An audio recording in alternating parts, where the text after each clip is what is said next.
Carl Winter coming at you with pre-modern content for fun. And I've got with me Mr. Ben Landers, also known as Mr. Ben Landstillers. I don't know how to make that work. You nailed it. It's beautiful. Awesome, awesome, awesome. So what we've got for you today is a video of Mono White Prison, which will pop up right here with, some wastelands and some ports and spheres. Ben, what are your thoughts on this really well-constructed, thought-out deck? It's beautiful. It's pays good homage to your classic stacks decks, even though Mm-hmm. it's not running any smokestacks. Mm-hmm. Uh, really makes it Yeah. difficult to cast your spells, which Yep. I'm not a big fan of because Nope. I enjoy casting spells. That's true. Uh, but it does run for Eternal Dragon, which is potentially one of the greatest creatures of all time, given that it occasionally shows up in land still. That's true. That's true. Maybe fitting in some smokestacks at some point wouldn't be a bad idea. This is a very rough this is like second draft or something like that, but I think it's got legs. It's just a matter of figuring out like ways to break parity with sphere in play and ports and stuff. So yeah, but that's pretty much that. Then we can go into the Hermit FEB list, which is fairly stock standard, with the only major difference being, I mean, the deck really only has like a couple flex slots to begin with. One or two of them are land, so like some people play Caves of Koilos over the Brushland, some people play two Undiscovered Paradises, some people play Tarnished Citadel, whatever. And then for the flex spots in the deck itself, there's sometimes like an Intuition, yeah, so my flex cards are basically Duress and Shallow Grave. I don't know. What did you think of the Ben playing? Oh, I also had Madeline Mage in it too. But what did you think of the deck as is here? Uh, is great. It functions. It You sure does. turn Turn you can Dollar Shapeshifter into activate. things. That's right. You Yep. activate Hermit Druid, dump your whole graveyard into or your whole library into the graveyard, and Yep. uh, perform a bunch of complicated game actions that result in you winning the game. Yeah, you also have the Which is option of getting a Vara Shapeshifter into play and then performing more complex game actions to kill people in another way too. Um, I guess yeah, it's a good idea to kind of describe how the deck works. So long story short, there are two main routes to victory. First one is to get a Vara Shapeshifter in play somehow, either by unearthing it or casting it. And then there's a variety of different lines you can go through, but the main idea is you discard a Phyrexian Devourer from your hand to turn the Shapeshifter into the Devourer. You exile cards one at a time from the top of your library until it is very, very large. Um, then you discard a Triskelion with the sacrifice triggers from the aforementioned Phyrexian Devourer on the stack, and then you throw the counters at the person, your opponent, with the Triskelion, causing them to die, which is pretty great. The other line is to have Hermit Druid, activate Hermit Druid, and then there's a few different lines you can go through there. Long story short, you'll end up with a Volrash Shapeshifter in play, which is going to be a Psychotog. You'll exile a bunch of cards from your graveyard from the game, eventually including that Psychotog to turn it into an Acroma and attack for like 30 something damage. I've never done the math on exactly how much you can do, but that's basically it. And we'll see if Ben is able to pull off anything like that in this match. So let's go yeah. into the game and we'll see how things go. So we, Carl, what are you thinking about in this matchup from the prison side? Like, I don't want you to what do kind of hand anything. Literally do nothing. do I you want a need to sphere of keep? resistance. I want some removal, and that's it. Um, that's yeah, that's kind of my thoughts. Um, I also don't know because I don't know how to play this deck. It's brand new to me. Um, and I remember we were having conversations while we were playing this. What was I told you? You had a mulligan for? It was like, oh yeah, we turned it on and off a Oh couple yeah, times until we got to a playable hand. that's Uh, right. That's yeah, right. yeah, Yeah, basically it was mulligan. Yeah. basically if you don't have Hermit Druid and you don't have Survival, hmm you mulligan your hand. either or. You can have either or. Yeah. Right. But this is a pretty good start for you with a Birds of Paradise. Less good off of a Brushland because I don't know, like the black mana is a lot more useful, I think, because lets you cast Cabal therapies. But um, yeah, this is not a great opener for me if I'm just playing a Mishra's Factory. Oh wait, no, there's a Sphere Resistance. Okay, that's pretty good. So I think what I was afraid from here was you casting a Hermit Druid, but I don't recall. I don't know. Let's see what you're gonna do from there. So you had either Hermit Druid or you had Survival of the Fittest. It's just a matter of which one you have in your hand. I don't know if you maybe had both here and you're making a decision between both. The challenge here is though, if you have Hermit Druid, Sphere makes it really, really difficult to win because you have to. If you don't have an Unearth in your hand, you have to flash back the Corrosion Reclamation that's in your deck to get Unearth Mm, back into your deck during your upkeep. So you can draw the yeah. Unearth the Well, Shapeshifter, and then through a variety of different tricks, end up with that Psychotog turning into an Achroma thing. yeah. And all those things cost so much mana. They do. The Corrosion Reclamation is 2, and the Unearth is 1. That is 2 spells, including a Sphere of Resistance, making it 5 mana total, which you do not have access to. Yeah, Um, I think what I was thinking here is I need to build mana to get past this hmm sphere. I agree with that, yeah. And I did not have a second land, which gets absolutely punished here. Yep. Wasteland But is on a the pretty good plus card against side, Hermit Feb. I getting the Wall of Roots down puts me in a much better position than I would be otherwise. Yes, definitely, definitely. Um, Something I didn't think of while I was playing, and this is something I should have thought about long before anything happened, but Wasteland can disrupt the Hermit combo. Because if you mill your library with Hermit, the idea is you cast an Unearth, which will get back your Vara Shapeshifter. The top card of your graveyard is going to be a Karmic Guide. The Shapeshifter enters as a Karmic Guide before it sees that Unearth and turns off. So the Unearth resolves. As it finishes resolving, the Karmic Guide trigger goes on the stack. The Druid stops being a Karmic Guide and is nothing, but the Karmic Guide still resolves. You get a Karmic Guide back into play. You then get a Psychotog into play. You sacrifice the Psychotog to a Cabal Therapy that's in your graveyard, and then go nuts from there. Um, but if you do a bunch of pumping and you exile that Psychotog before you declare attacks, if you wasteland one of the Hermit FEB's lands, you've just got a giant, Vara Shapeshifter that has no haste, and then you probably deck next turn. Oh, this is a good one too. This is a good one.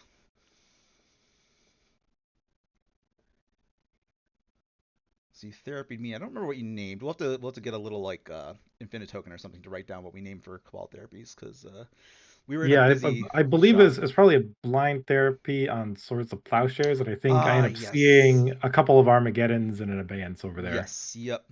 And then I drew the Furnace. And Furnace is quite good against Hermit Feb. I think here you were kind of priced into flashing back your therapy, right? Oh no, you just have another therapy in hand. That I seems just pretty have good. another one. Yeah, I would have much preferred you sacrifice a mana which to hits the third This one hits Armageddon the that you three drew. Armageddons. Yeah, that was really bad. I needed those Armageddons so that like when you build up your lands inevitably, because in my experience playing Feb, you just draw a bazillion lands when the game comes to a standstill. The deck only plays like 20 something, but like you just draw all of them, and Yeah, you and don't you even need just draw them. all your spheres. It's great. Exactly. Yeah, I would say you're gonna need those to get through those sphere resistances. But the problem is I don't have any pressure. You very smartly leave your Wall of Roots on only -2 as opposed to -3, which means the Mishra's is not a threat to you at all. Um, Instead, I'm stuck with the incredibly, potent and efficient clock of tapping City Brass with Yeah, my City of Shuddering Brass. Breath. Yeah, Yeah. it's it's getting the job done. Yeah, it certainly is. It certainly is. Um, the Abeyance is also. I thought I think as we discussed during the game, Abeyance is a good one because it can cause some headaches depending on how you go off. So like if you're gonna try and go off with the Hermit line, if you activate Hermit on your upkeep and then you get Abeyance in response, you're not able to cast the Corrosion Reclamation that's ostensibly going to be in your graveyard, and then you just die. So that could be problematic. Mhm. Um, yeah, this is me wasting another utilizing another wasteland in a non-efficient way. Like I don't know, like what are you gonna cast with 4 mana? I guess you can cast Survival. That's pretty good. I guess that must have been my thought. But no, you're not going to be able to cast Survival off of the lands you had in place. I don't know if I should have Wastelanded or not. I think that seems bad. What do you think? Knowing that Wasteland can be used to It's stop the Hermit combo. right. That said, I also have an Abeyance in my hand to stop the Hermit combo. Yeah, it's I don't know. If I were better at Magic, I would have an idea of how to actually play the game appropriately. But I and mean, I also know you not want to taxing keep one of my mana me. sources.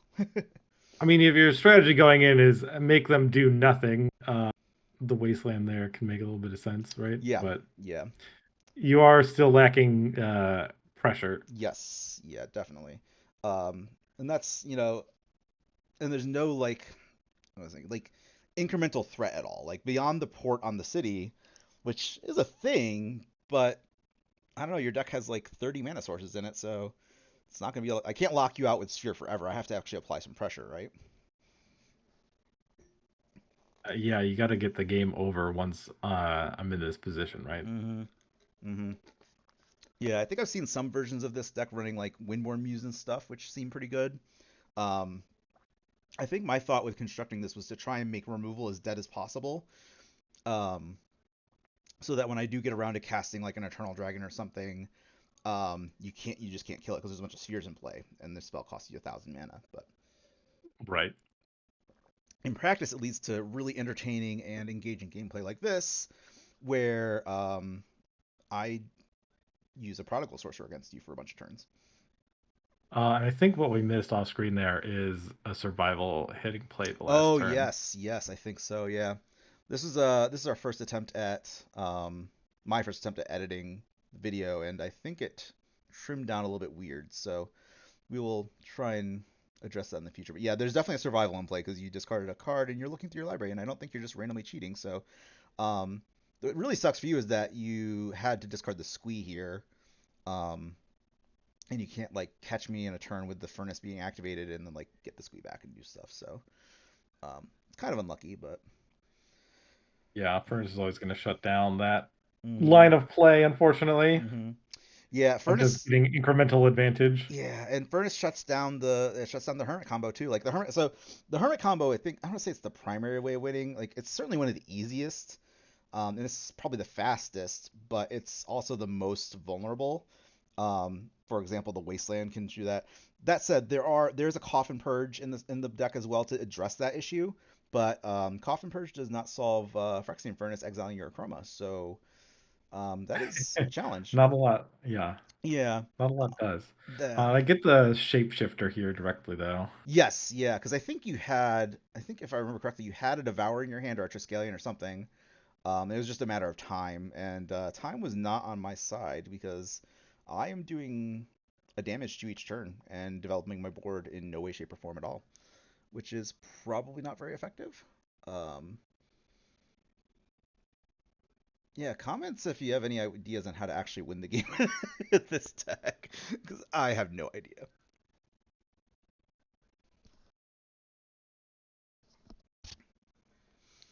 And your problem is that you're not attacking the Mishra's Factory, and everyone Yeah, knows that yeah. that is the best way to kill an opponent. That is very true. I think off screen you have. Oh no, you don't have the shapeshifter in play. Yeah, I was gonna say maybe you have that up, but I think I was. Yeah, I don't know what I was thinking because like I can't hold up abeyance. I have enough mana to port and attack with factory. Right. So just my stellar, unbelievable lack of skill showing through in my play here. What do I got? A plow? Oh, it's seal cleansing. Do I have enough mana for that? Oh yeah, I do. Okay, 5. So yeah, that Hmm. answers the survival, which is good. Um, Right. but I think it might be too late at this point because you've still got mana available. Let's see what you're gonna do here.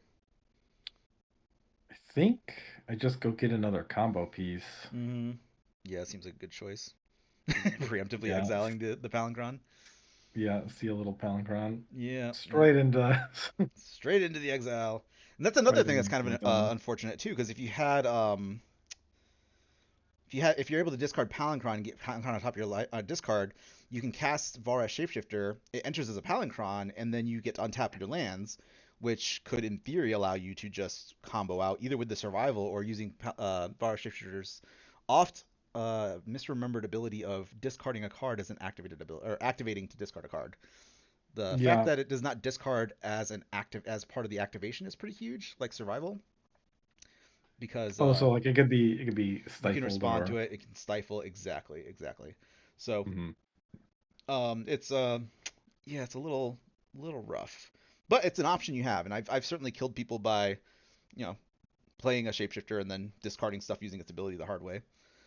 And this Yeah, I is think this where is this is this is the cash in all the things oh right. to get a dork into play. Yeah, Okay. that made me not so happy. The Psychic Hog is a really good play here because if you can get a shapeshifter out now, Psychic Dog has the ability to discard cards from your hand, and that is a thing you can do to kill me.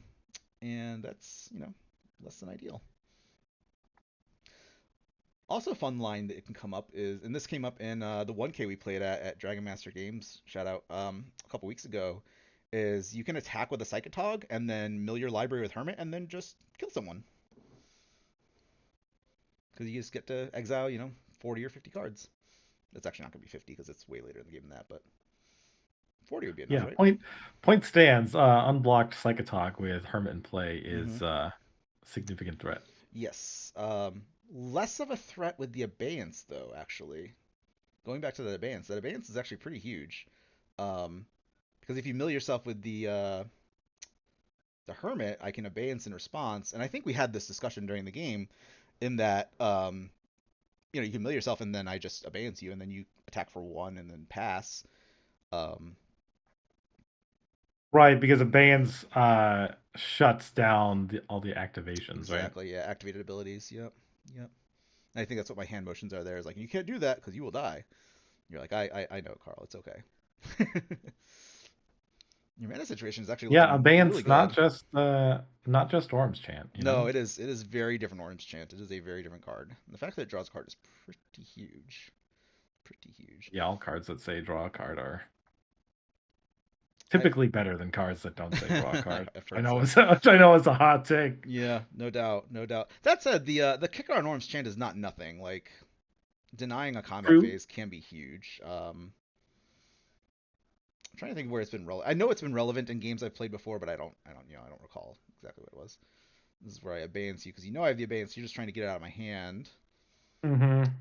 And this is where it would be nice if we had the little infinite tokens to write down what we named. So going forward, we'll make sure we do that. Um, Do catch a swords there, so it must so that have must have been been what it was. swords. Yeah. Oh, I played the abeyance because I had three in my hand. Yeah, it makes sense. So if you just name abeyance, Yeah, you just get the yeah. ancestral recall yourself. So There's bad news there for sure. yeah, yeah, not so good, not so good. I think the game is pretty close to over if I remember correctly because yeah, either you have or you almost have both the combo pieces along with the shapeshifter. Let's see if I can see it in your hand from there. I don't think I can. Unlike Yeah, I've me, you been are not being Vault Therapied. collecting combo pieces, right? Yeah, definitely. Keeping the shapeshifter for well, first for having enough mana sources to cast it would be great. Right. Yes. Yes. And this is something where I think we might have missed the discarding ability on Psychotog because yeah, I think you saved up a bunch of mana. But this is one of the interactions I actually really like in Premodern is the bounce land into or gemstone mine into bounce land. I don't know, it's just a very cute thing you can do where you get your painless colored mana with the gemstone mine twice, and then the Mhm. bounce land resets it, so you get 5 taps for free basically, which is pretty sweet. Yeah, I can't complain about that. Yeah. Normally the tempo loss is huge, but yeah, Travis Ruins is great, and the way I think if I remember correctly, I didn't have Meddling Mage in this deck for a little while, and this mana base is a holdover from a list that was playing Meddling Mage. And it's fine. it's Yeah, it's a lot of spheres. Spear 4 coming in hot. Oh boy. Yep. But yeah, now it has Meddling Mage in it, so that could potentially be relevant with the Brushland and the I guess not the Brushland because that got wastelanded, but some nice fresh gemstone mines. So he's got, let's see, 1, 2, 3, 4, 5, 6 mana. So you need 7 to cast your shapeshifter. That's a very appropriate mana value for that card, I think. That is true. Usually things that cost 7 mana you really want to win the game. So Mm-hmm. What do you got coming out here? Oh, the Hermit Druid. Okay. Yep. And yeah. this is Yeah, where same with Hermit Druid. The classic 6 mana Hermit Druid. fair value. 6 mana, 1/1 with an activated ability. So good. Mm-hmm, So mm-hmm. good. It's very strong. And Yeah, I think this is where this is where the Abayances are gonna be really this good. is where you kind of get priced into holding up Abeyance mana Mm-hmm.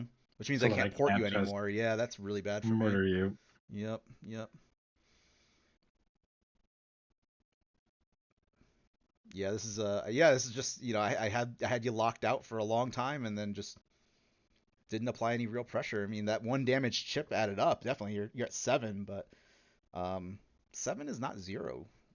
I think. I mean, I'm not a math person, but I am also not a mathematician, mm, given that I barely count as a Magic player. So right, right, right. Well, counting is for blockers, so and you're definitely not in the blocking situation here. Like, man, Psychodog is such a good card. Can't tell you how I was playing in the aforementioned 1K. I had a Psychotog out against a zombie deck, and all of his removal was like black based or it's like terrors or whatever. Not exactly terror, but you know what I yeah. mean. Hmm. He had like spitting darkness and just a bunch of stuff that just couldn't target Psychotog. So Psychotog just sat there and blocked his zombies all day long. It was great. That is great. Yeah, I have a Classic creature. yep. Some may say the best creature ever printed. Squire has something to say about that. It's 2 mana less and the same stats. I don't know. Yeah, I really like what this furnace was doing. Like I like a lot of the things this mono white deck is doing. It's just the not winning part I'm not a big fan of. Yeah, winning tends to be a crucial and fun part of the game. Mm-hmm. Mm-hmm. Yeah, it'd be interesting to I don't know how many turns you could have potentially gotten in with the factory. Mm-hmm. Might have been enough to make a difference. Yeah, we should have had a little counter Where you here. can get in where you can get another like ping or two off of the City of Brass as well. And Yeah, definitely. Well, here's an idea for post is add a little counter of missed Mishra attacks where I could have actually killed you. That said, in my defense, a number of those were holding up abeyance. true, So true. it's not all me just being atrocious. It's me playing poorly as opposed to being atrocious. I don't know. Maybe I'm priced into holding up the bands. I think you mentioned it earlier. Yeah, I was priced into holding up the bands when Hermit Druid hits it. So. Right, which I think is what we're talking about here. Mm-hmm. I was Mm-hmm. like, I feel being a complete noob to the deck. It's like I feel like there's a way I should be able to kill you here, and you're like, Oh probably yeah, there for was. this I can hand. see. Yeah, you have an unearth in your hand, so you could have discarded Volrash Shapeshifter to unearth or to Psychotog. You could unearth the Shapeshifter, and then the Shapeshifter comes into play as a whatever. It doesn't matter. Then you discard your Devour, and then you discard your Triskelion to the Psychotog ability because Psychotog's discard is part of the activation, not the ability like the Right. Var Shapeshifter. So yeah, you definitely have me dead to rights here. Although I guess you can. No, yeah, I mean you can discard. You can. Well, you get like if I Oh no, I have a. activate Druid, Never though, mind. This you is smoothing abeyance, right? bad. Yeah, I can abeyance, or there's a Yeah. there's a Phyrexian Furnace in play. There's a lot of stuff that goes wrong there. Um, so never mind. You didn't misplay. You knew exactly what was going on. You're actually paying attention to the board, unlike me. Um, so you have a you're not just throwing the game away. Um, I interesting. will say, early on in the game when like Sphere 2 and then Sphere 3 came down, Mm-hmm. um, I was feeling I really just want to go to game 2, Yep. but Yep. Mm-hmm. decided to play it out. And Yep. it's like, I guess a good call out where if you're not under pressure Mm-hmm. and Mm-hmm. all that's being taxed is Yeah, your just hang mana, out. Yeah, yeah, just hang out. just Go hang draw out of out. it. I have that happen to me all the time playing that deck, where you just get to 7 mana, you play your Palincrine, you get to 8 mana, you play your Chrome, and you just win.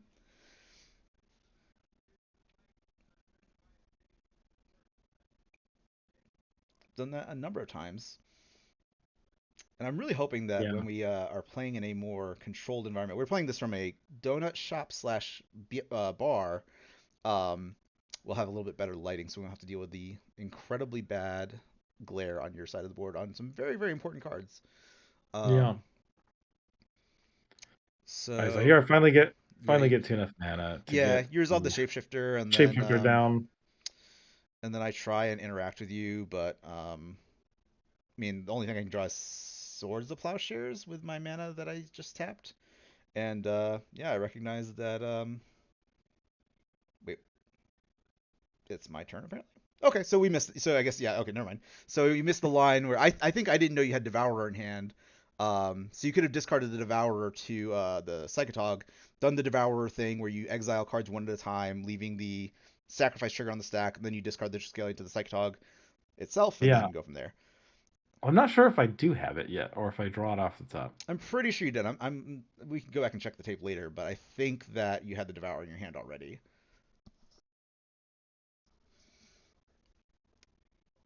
Because yeah, you're discarding it to the Yeah, shapeshifter's there it ability is. here, There we and then go. yep, yep. And you have I can only cast one Abeyance here, even though it doesn't matter. You can just discard to the Psychotog. So I Right. was you had me dead to rights there, which is really good. It's very very well played. And yeah, I'm sure it was absolutely miserable for you to play because you're just sitting there looking at me tapping lands with Rashadenport over and over again. But Yeah, getting murdered by your own city of brass slowly over mm-hmm. time is Yep. one of the classic, most fun experiences in Yep. Magic. Yep. So we end the game at a virtual 7. The thing says 6, but it should be 7 because you didn't have to tap your City of Brass to discard things to Oh, the right. shapeshifter. Yeah. You can just use your Psychotog. It's which is something I forget all the time. Like there's a bunch of like combo lines where you can I remember I had a game once that I scooped up because I wasn't thinking about it where I had the Hermit combo perfectly except I didn't have a Chroma in my graveyard. I thought it was there and I got very confused and it was in my hand. I'm like, oh well, I guess I just lose because I can't, use my Psychotog to turn it and turn my shapeshifter into Chroma. Forgetting the fact that Psychotog has two modes. One of those modes being discard a card, get +1/+1, Right. which could just then turn it into a Chroma and win. So, I think we're Yeah. discussing some sideboard options here. Looking at the length of the video, I don't think we had time for another game. I think we probably jammed this one, and our my buddy Steven came in and was looking to jam a game. So we've got a upcoming video Uh, on Knot versus Storm, which is really cool. It was a really cool match. Um, I'll have to yeah gauge the community's thoughts on sideboarding and stuff. I think we Maybe this is a sideboarding we pulled game. out some amount of Oh, here we go. hermits. Yep, yep. Hmm. Maybe this is game two. My memory's not Yeah. good. Oh no, I this that's believe that we I that's sideboarding we did. So you sideboarded it, I we think. did. Yeah. Um, yeah, we did get 2 games in. Yeah. The video spoiler is not too much longer, so I'm not sure how long it took. I guess this may be a very quick game. It's it's been what like 4 or 5 days since we recorded this. Yeah. Just not too bad, but I don't remember how it went. I remember the first game sitting on 4 static orbs. That is hard to forget. Um, but maybe just the fact that I sat looking at 4 static orbs for so long, or not static orbs, sphere resistances, made my Hmm. brain fry, and I just forgot everything that happened after that. That's okay. That's what the recording's for. No doubt, no doubt.